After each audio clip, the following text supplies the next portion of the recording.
More than 4.8 million people have served on active duty between 2001 and this year.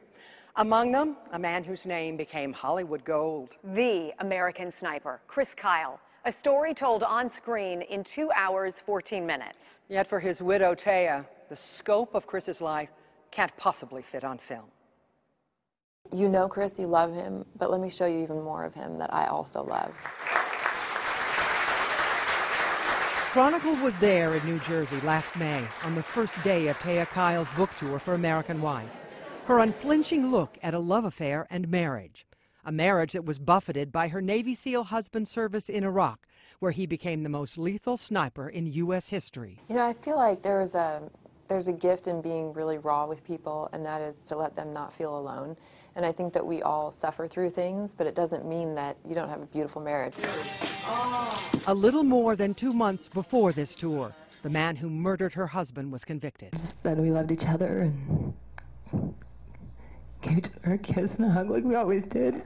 There isn't really a light part of my life right now, and so I do think there is part of me that's go here, go there, do this, do that, and it's all very important, and it's where I want to be, and it's what I want to do, and at the same time, it's heavy. The grief is fresh. Chris Kyle and his friend Chad Littlefield were both killed by Eddie Ray Routh, the former Marine they were helping when they took him to a shooting range February 2013. The day of Chris Kyle's funeral, tributes came from thousands, lining the highway, standing at attention, filling Cowboy Stadium. The world had come to know Chris Kyle because of his best-selling autobiography, American Sniper. It vaulted him to fame in 2012 and was a story he was asked to tell. Other people were going to write a book about him, and there were multiple people saying that, and he needed to make sure that it was done in what he felt was the right way. We were going to do some other books. Jim DeFelice co-authored that book, and after Chris's death, convinced Taya that there was also a book in her viewpoint. I know I've never cried writing a book before. American Wife, there were many times when we were both just crying, emotional. I have a way of wanting to outrun grief and to get around it, and this was probably an important thing for me to sob and to talk through and to work through. Then there was the blockbuster movie adaptation. The Oscar-nominated film was directed by Clint Eastwood and starred Sienna Miller and Bradley Cooper. Cooper spoke to Chris Kyle by phone, but they never met. But Taya calls Cooper's portrayal spot on. He knew when something was on, and he knew if something in the script wasn't quite the way it should be, and you know, he had the courage to say Chris wouldn't do that, or Chris would do that. And I'm telling you, he nailed it. Like the scene in which Taya and Chris first meet in that San Diego bar. And then I drank too much, and he was very tender and caring and literally held my hair back, you know, while I was letting it all back out. She also appreciated Sienna Miller's performance.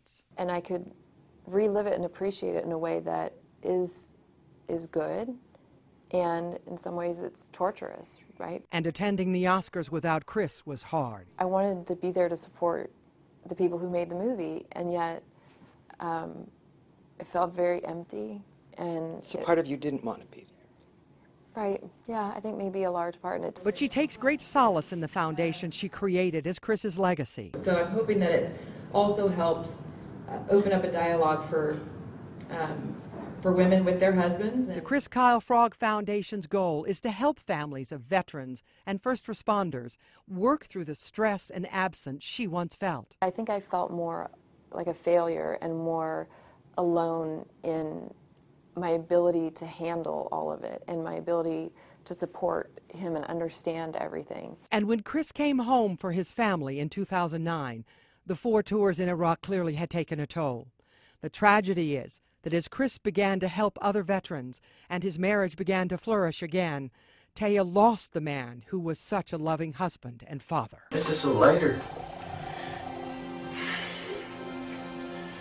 When I'm gone, you can look at the tape. So sometimes I look at him and I think, you know, he's looking down from heaven, wanting to encourage me, but really just being him, which is just kind of quietly by my side, knowing that it'll be in my time, because I can't change my emotions as easily, and because I desperately want him back. Next on Chronicle, surviving the front lines. What they did that day, I can honestly say I can never repay them. I mean, they saved my life. They saved Derek's life, too. Soldiers with memories of combat, facing families desperate to understand. Was it obvious right off the bat that he was different, that something was wrong? Their struggle to find peace within after war.